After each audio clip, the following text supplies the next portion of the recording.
कोल्हापुरात पंचगंगा इशारा पातळीकडे कोदे धरण भरले. 55 बंधारे पाण्याखाली. पावसाचा जोर कमी.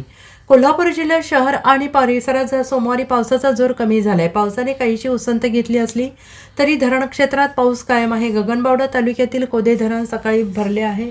जिल्ह्यातील बहुतांश सर्वच नद्यांना पूर आलेला असून त्यांच्या पाणीपातळीत वाढ सुरू आहे.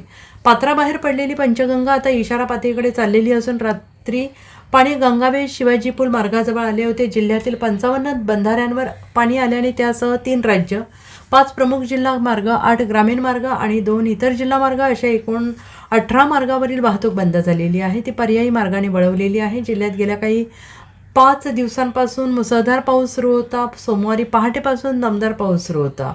कोल्हापूर जिल्ह्यात मात्र सकाळी 11 नंतर पावसाने शहर आणि परिसरात काहीशी उसंत घेतली आणि काही काळ सूर्यदर्शन होत होतं.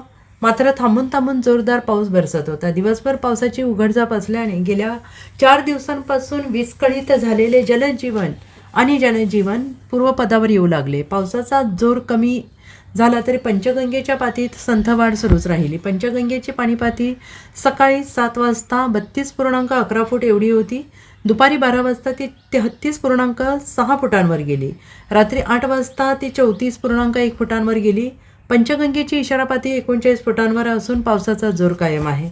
मंगळवारपर्यंत ती गाठेल अशी शक्यता आहे. पंचगंगेने इशारा पातळी गाठल्यानंतर कोल्हापूर शहरातील पूर परिस्थिती निर्माण होण्यास सुरुवात होते. त्यामुळे सध्या शहराला पुराचा धोका निर्माण झालेला आहे. जिल्ह्याला सोमवारी सकाळी 6:30 वाजेपर्यंत गेल्या 24 तासात सरासरी 52.34 मिलीमीटर पावसाची नोंद झालेली आहे. गगनबावडा 101.3 मिलीमीटर, शाहूवाडी 87 मिलीमीटर आणि राधानगरी 65.7 मिलीमीटर या 3 तालुक्यांसह 15 ठिकाणी अतिवृष्टी झालेली आहे. जिल्ह्यातील प्रमुख 17 धरणांच्या पाणलोट क्षेत्रात अतिवृष्टी झाली आहे. यापैकी 4 धरण परिसरात 24 तासात 200 मिलीमीटरपेक्षा अधिक, 11 धरण क्षेत्रात 100 मिलीमीटरपेक्षा अधिक पाऊस झाला आहे. जिल्ह्यातील घटप्रभा धरण यापूर्वीच भरलेलं आहे. सोमवारी सकाळी कोदे धरण पूर्ण क्षमतेनं भरलं आहे. उर्वरित 15 धरणांपैकी राधानगरी धरणात 3.15 TMC पाणीसाठा असून धरण 45% भरलेलं आहे. त्यासह तुळशी धरणातही 45%, वारणा 42% एवढं भरलेलं आहे.